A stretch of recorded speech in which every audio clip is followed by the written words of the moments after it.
Kımızdıktay bolup boğular Baykamaksan bol olsun nege Salam koyucu senden sorar Sözlü sözlü aramladım O cani sağlarına yapsam vurarım O cani bulup koyucu ağalarım Seni için devrin atturarım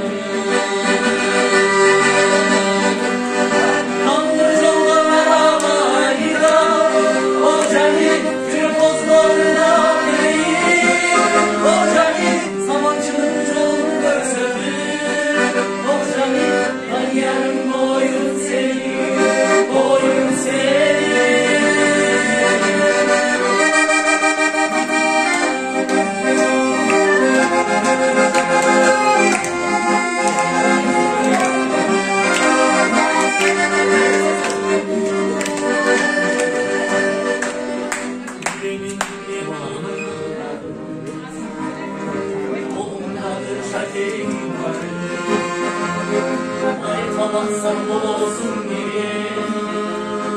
Bana koyuşulmana icabı